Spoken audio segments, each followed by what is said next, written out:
Ah, Selamat pagi Pak Ketum, Pagi Kang Adi. Dr. Rika ya. Nah ini pagi ini kita bersama komunitas profesi dan asosiasi kesehatan atau Kompak. Ini tujuan acara ini apa nih Pak Ketum? Ya, jadi yang pertama acara hari ini adalah acara dialog, bukan debat. Dialog dengan setiap pasangan calon, mulai dari 01, 02, 03, untuk kita yang pertama mendapatkan gambaran dari visi misi untuk bidang kesehatan dari para pasangan calon. Yang kedua, membangun komunikasi yang lebih intens sejak awal dan meng-highlight terkait dengan permasalahan-permasalahan kesehatan yang langsung disampaikan oleh 11 organisasi profesi kesehatan dan 8 asosiasi kesehatan. Sehingga kita harapkan pada saat sejak awal para calon-calon pimpinan negara kita itu sudah terpapar dan mendengarkan permasalahan-permasalahan kesehatan yang ada, maka 100 hari pertama sebagai program kerja presiden terpilih nanti ya, atau wakil presiden terpilih, maka sudah bisa membuat sebuah konsep dari apa yang sudah menjadi masukan kita semuanya pada hari ini. Dan yang paling penting juga bahwa forum dialog ini adalah forum untuk semua pasangan calon. Secara institusi, kami di organisasi profesi dan asosiasi tetap menjunjung tinggi netralitas, tetap menjunjung tinggi independensi, dan pilihan kita serahkan kepada masing-masing anggota. Pada tanggal 9 Januari kemarin kita kan sudah memberikan masukan dari berapa nih, hampir 19 ya dalam Kompak. Kira-kira ada feedback nggak dari para TPN ya, tim pemenangan nasional ya, terhadap organisasi profesi dan asosiasi Pak Ketum? Jadi pada saat kita diskusi yang di awal bersama dengan tim nasional, kemudian TKN dan TPN, mereka sudah mencatat juga masukan dari semua unsur secara langsung, tetapi juga ada poin-poin yang menurut kami bahwa itu kita bisa atau kita ingin mendengarkan secara langsung dari pasangan calon presiden dan calon wakil presidennya.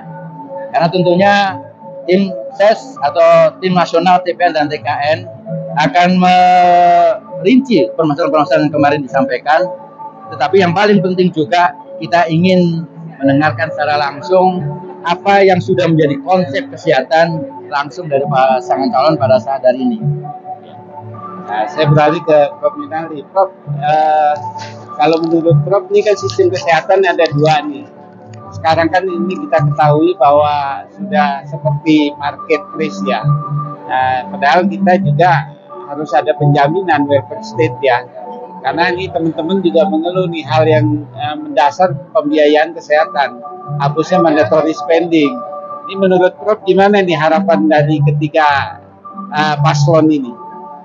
Ya, saya kira acara seperti ini baik karena dengan acara seperti ini sebetulnya para paslon bisa menyerap aspirasi yang keluar dari organisasi profesi dan asosiasi yang ada mewakili suara keseluruhan masyarakat ini.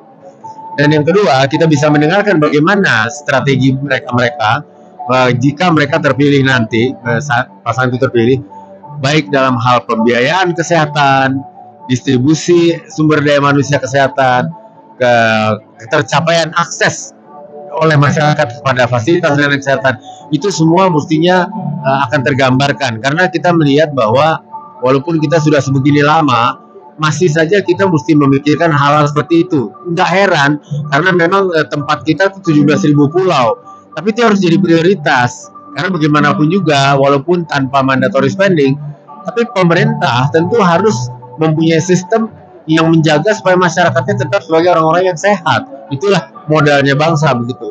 Nah, kita dengar pagi ini bagaimana mereka akan memberikan jaminan tentang bagaimana melaksanakan itu supaya bangsa ini menjadi bangsa yang sehat.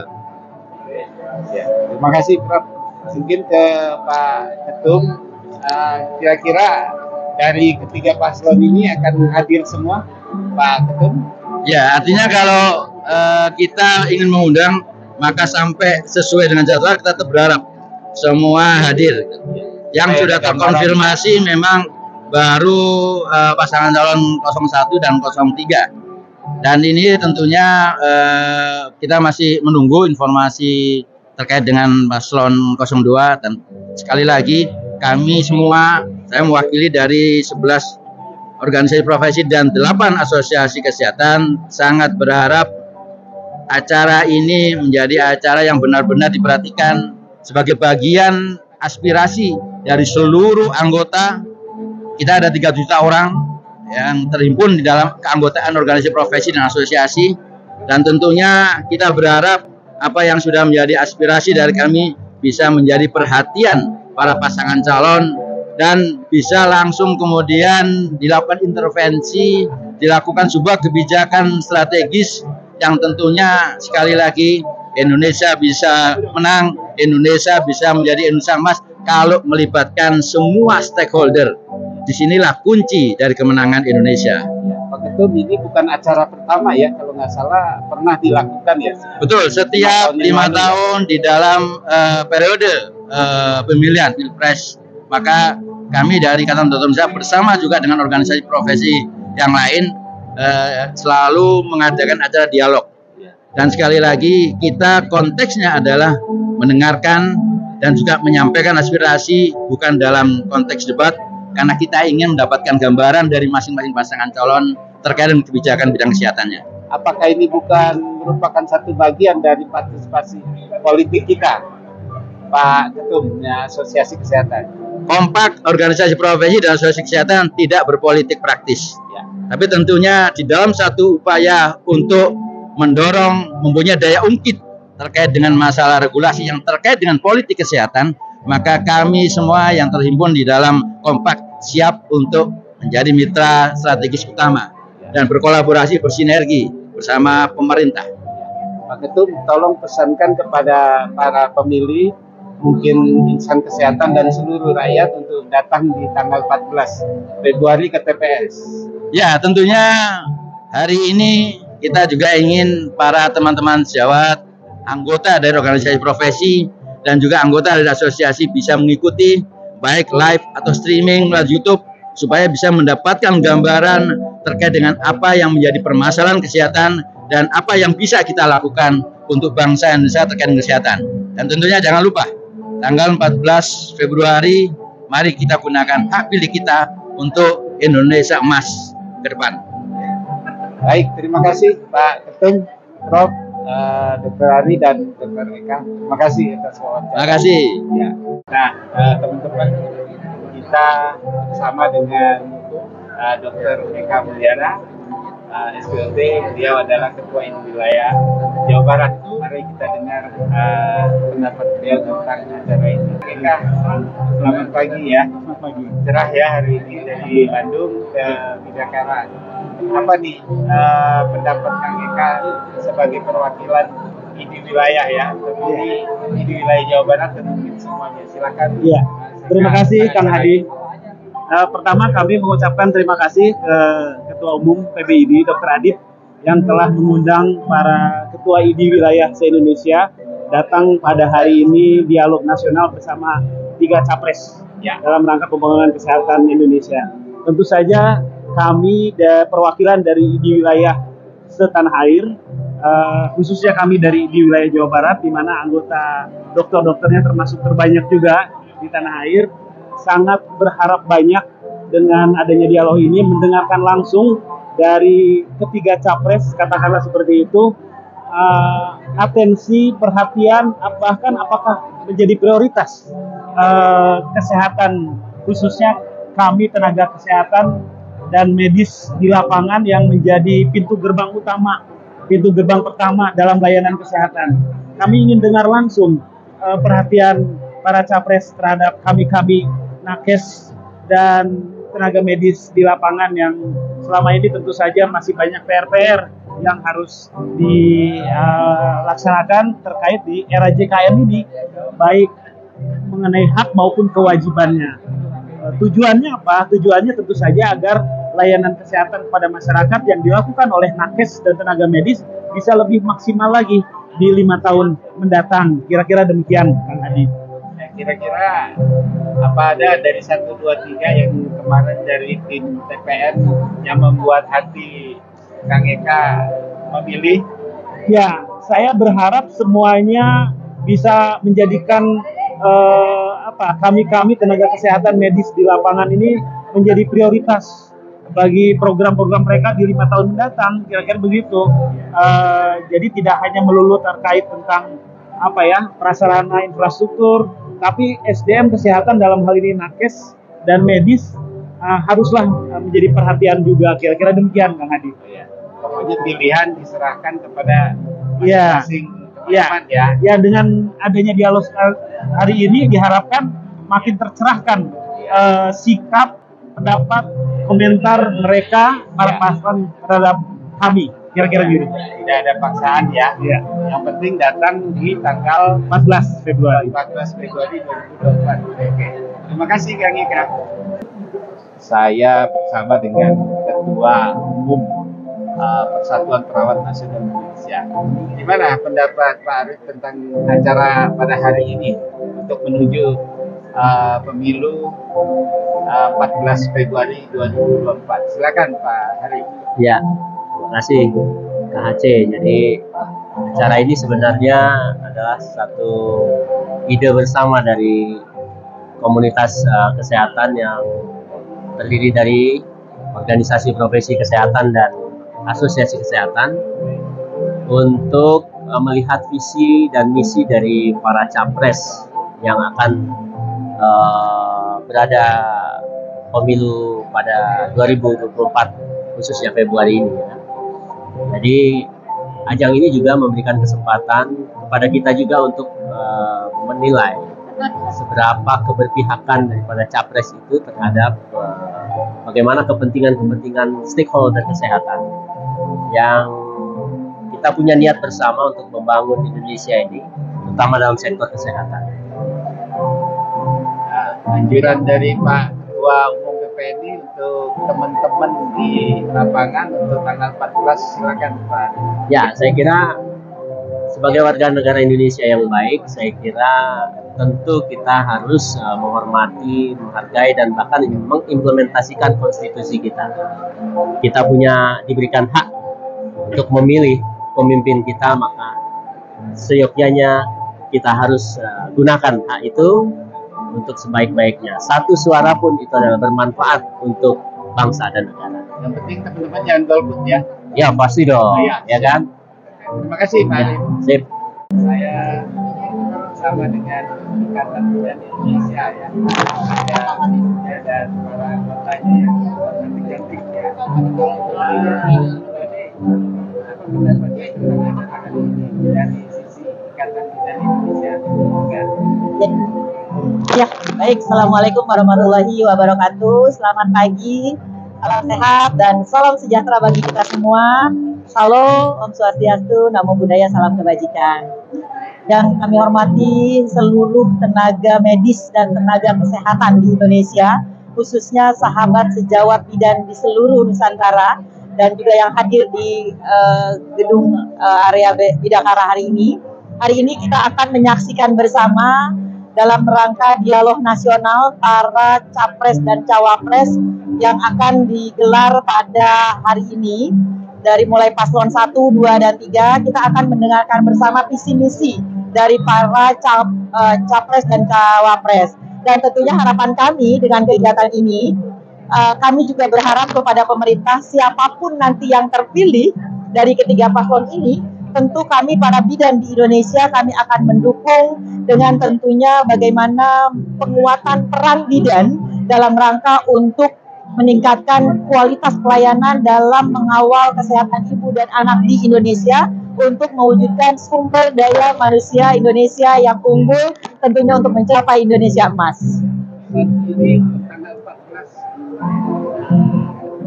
Iya, dan pesan kami khususnya kepada seluruh sejawat bidan di Indonesia tetap hadir dalam pesta demokrasi yang akan digelar pada tanggal 14 Februari 2024. Ingat, satu suara itu sangat menentukan bagaimana Indonesia ke depannya. Harapan kami, yuk kita sama-sama untuk hadir di tanggal 14 Februari 2024.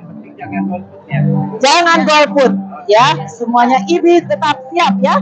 Seluruh Indonesia IBI siap mendukung siapapun nanti presiden yang akan terpilih 2024. Acara ini yang pertama, ini menunjukkan kekompakan seluruh tenaga kesehatan yang ada di Indonesia. Ini jarang-jarang, jadi bagaimana kita bersama-sama bisa mengadakan kegiatan yang merupakan kolaborasi antar tenaga kesehatan dan tenaga medis Indonesia. Terutama. Yang kedua, ini juga jadi barometer nih, apakah tenaga kesehatan itu menjadi perhatian dari para capres atau enggak. Kalau hari ini para capresnya datang semua, berarti tenaga kesehatan masih dianggap strategis. Tapi kalau ada yang nggak datang, berarti wah, ini tanda tanya nih. Sayang ya, Iya, apakah tenaga kesehatan itu masih diperhitungkan atau tidak oleh negara dan pemerintah ke depannya? Ya. Gitu, Dok. Ya, Dapat saya. Tanggal 9 kemarin kan kita sudah memberikan masukan kepada TPN ya, tim pemenangan nasional. Apa pendapat dari Pak Novendri? Nah, kemarin memang secara serentak sebenarnya sudah diawali dengan kita berikan masukan kepada tim ses dari masing-masing capres dan cawapres. Mudah-mudahan itu memang menjadi masukan bagi para capres dan cawapres, dan nanti setelah pemilu selesai sudah ditentukan siapa pemenang, kita kembali diajak berdialog oleh tim dari capres cawapres yang memenangkan pemilu. Jadi bukan hanya masukan sekarang aja ya, Bukan setelah menang. tapi gimana nih follow up setelah ada yang memenangkan hati suara rakyat di tanggal 14 Februari. Ya, melalui TPN, jangan hanya mau pemilu aja ya. Iya, betul. Jangan hanya saat mau pencoblosan saja, ya, pasca pencoblosan juga harus ada follow up. Ya. Tanggal 14 anjurannya dari Pak Ketua Umum untuk para pemilih. Ayo para apoteker se-Indonesia hadir ke TPS tanggal 14 Februari dan memilih sesuai dengan pilihan hati nurani masing-masing. Kita tetap mensukseskan pemilu ya. Oh iyalah, harus. Terima kasih Pak Ketua Umum. Sama-sama, Dr. Adi, makasih. Pagi ini Kang Hadi Konsen bersama dengan Ketua Umum PDGI Persatuan Dokter Gigi Indonesia, Pak Usman Sumantri. Pak Usman, bagaimana menurut Pak Usman Sumantri sebagai Ketua Umum masalah acara hari ini? Silakan Pak Usman. Ya, makasih Dr. Hadi. Ini di sebelah kiri kanan saya ini semua pengurus inti ya di PB. Kalau saya ditanya hari ini, sebenarnya semua organisasi profesi dan asosiasi sangat bergembira karena teman-teman semua sekalian ingin mendengarkan para calon presidennya itu mempersepsikan, mengkonsepkan bagaimana kesehatan ke depan. Jadi kami akan menyampaikan beberapa hal terkait dengan kesehatan sebagai investasi. Karena ke depan itu kesehatan harus dianggap sebagai satu instrumen untuk bisa membangun bangsa ini untuk menjadi lebih maju, lebih cepat, untuk memenuhi peradaban yang lebih baik di tingkat global. Kadang-kadang itu ya. Jadi kalau saya ditanya, yang paling kita ingin tahu adalah bagaimana kesehatan sebagai investasi bangsa ke depan. Terima kasih. Pada tanggal 9 kan kita sudah memberi masukan kepada TPN ya. Mudah-mudahan bisa diadop. Menurut Pak Usman bagaimana? Ada sebagian yang bisa menjawab sudah dengan apa namanya, sesuai dengan konsep organisasi rasanya, karena mengedepankan kepada upaya-upaya promotif preventif ya. Karena kalau kita mau bicara soal penyakit tidak pernah akan ada habisnya. Tapi bagaimana bisa menyelesaikan masalah penyakit, kalau kita lihat datanya memang sebagian besar masalah jantung, kanker, penyakit-penyakit terkait dengan penyakit kronis, ginjal dan sebagainya. Itu yang menjedot anggaran terbesar di Republik ini. Di data BPJS juga itu memenuhi anggaran sekitar 29%. Itu yang harus kita selesaikan, tetapi memang tidak semuanya harus kita selenggarakan dengan intervensi pengobatan. Tapi bagaimana konsep yang clear dikaitkan dengan upaya negara untuk melakukan promotif preventif. Itu saya pikir yang paling. Sekarang kita slogannya selalu promotif preventif, tapi how to-nya bagaimana yang mesti kita lakukan. Kebijakan seperti apa yang lebih tepat. Terutama soal edukasi terhadap anak-anak sejak masih dalam, bahkan kalau saya bilang dari dalam kandungan ya, karena masalah gizi pun masalah dalam kandungan sampai dengan yang lahat. Siklus kehidupan harus menjadi landasan kita di dalam promosi profesi. Terima kasih. Pak Usman, pesankan kepada para pemilih seluruh tenaga kesehatan maupun masyarakat untuk tanggal 14 Februari, untuk tanggal 14 Februari datang ke TPS, Pak. Ya, Sukseskan pemilu. ya kepada semua teman-teman organisasi profesi siapapun dan semua asosiasi kesehatan dan kompak ya semuanya untuk datang ke tempat-tempat pemilihan suara. Jangan Anda lewatkan, karena kalau Anda tidak memilih akan merugikan. Jangan sampai dipakai buat orang lain untuk bisa melebihkan tempat orang yang tidak Anda pilih. Nah, itu akan berbahaya. Lebih bagus datang, semuanya memilih ke tempat-tempat TPS, kita sukseskan pemilu 2024 sehingga kita mendapat pemimpin yang terbaik. Yang penting jangan golput ya, Pak. Jangan sampai golput, ya. Semua harus kita. Terima kasih Pak Usman, teman-teman. Semua PDGI sukses ya. Amin. Sekarang kita akan melihat dan mendengar suara dari timur dengan Dr. Mario. Dengan Dr. Aziz. Ya, Dr. Mario, apa pendapat acara di hari ini di Bidakara bahwa ada organisasi kompak ya, komunitas profesi dan asosiasi kesehatan. Silakan kompak ini. Apa yang bisa dipesankan dalam acara hari ini untuk Papua? Silakan. Oke. Sebenarnya acaranya sangat baik karena dialog ini, dialog kebangsaan, banyak hal esensial yang memang kepala negara tidak begitu mendalami, khususnya Papua dengan otonomi khusus, tapi dengan program-program yang dibuat oleh pusat. Jadi fleksibilitas keuangan pun, apalagi kita di bidang kesehatan, tidak bisa dipengaruhi dari pusat karena otonomi khusus yang didapatkan di Papua. Jadi otonomi khusus itu fleksibilitas keuangan, tapi kalau membuat program harus merujuk pada program-program juga yang di pusat.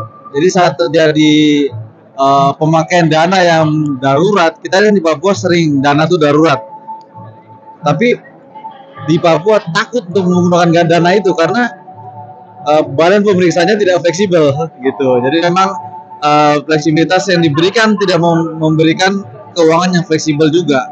Jadi sebenarnya tujuannya kalau saya fokus bagaimana supaya di Papua itu bisa berkembang sendiri dengan keuangannya sendiri tanpa harus takut untuk diperiksa keuangannya gitu. BPK ya. Ya, BPK. Kemarin itu ada peristiwa keterlambatan teman-teman remunerasinya. Sekarang apa udah beres nih? Mereka sekarang sudah diberikan, tapi naik dari yang dikasih, tapi memang tidak seperti semula. Artinya teman-teman juga mengerti bahwa keuangan daerahnya waktu itu kalau nggak salah tidak mencukupi juga. Nah, itulah yang saya bilang, pemerintah juga akhir tahun itu ya pengen mau ambil dari dana takut. Ya. Itu namanya fleksibilitas yang tidak fleksibel gitu. Kesejahteraan. Ya. Dari Makassar silakan. Apa? Ya. Dok, apa mengenai acara hari ini mewakili ID Makassar? Ya, alhamdulillah ya. Sebenarnya kita tunggu-tunggu. Kami ingin mendengar pemaparan dan komitmen dari para calon presiden, terutama masalah kesehatan. Karena masalah kesehatan ini selalu dijadikan komoditas ketika 5 tahun sekali. Tapi realitasnya tidak ada. Nah, jadi ini yang kita mau dengarkan, di mana kita katakan bahwasanya pemihakan terhadap kesehatan ini periode sebelumnya sangat jelas sekali, sangat kurang. Di samping adanya undang-undang yang baru disahkan kemarin yang sangat tidak memihak kepada dunia kesehatan ya. Kemudian anggaran kesehatan harus diperjelas. Jangan dijadikan komoditas untuk kampanye, tapi keberpihakan terhadap anggaran juga tidak ada. Di undang-undang yang baru ini mandatory spending kesehatan ini dihapuskan, apa pendapatnya Pak? Ya ini gimana ya, dihapuskan, alasannya kemarin waktu kita sempat dialog dengan pemerintah bahwasanya supaya lebih fleksibel. Tapi ini malah menjadi ancaman dengan dihapuskannya ya, ditetapkan saja angka minimum malah itu tidak mencapai, apalagi kalau tidak ditetapkan sama sekali, malah bisa terhapus ya. Kemudian distribusi dokter di Indonesia Timur ya, dan kesejahteraannya mereka. Saya kira kalau kesejahteraan bisa lebih baik untuk dokter-dokter, maka distribusinya akan lebih gampang diatur. Jadi ya kami ingin bahwasanya siapapun yang terpilih nantinya tidak menganaktirikan Indonesia Timur. Oke. Pesan untuk 14 Februari 2014 nih, dokter berdua. Ya, saya kira marilah kita memilih ya, dengan hati nurani kita yang jelas-jelas memiliki keberpihakan kepada dunia kesehatan dan dunia pendidikan, agar derajat kesehatan masyarakat juga lebih terjamin ke depannya. Ya, dokter, pesannya gimana? Ya, pesan saya, Papua mempunyai kekhususan dengan geografis yang berbeda dengan tempat yang lain, sehingga penyebaran nakes menjadi sulit. Saya harap calon-calon presiden dan wakil presiden boleh memberikan perhatian yang baik dengan dialog yang lebih sering dengan nakes di tanah Papua. Terima kasih dok berdua ya. Terima kasih Kang.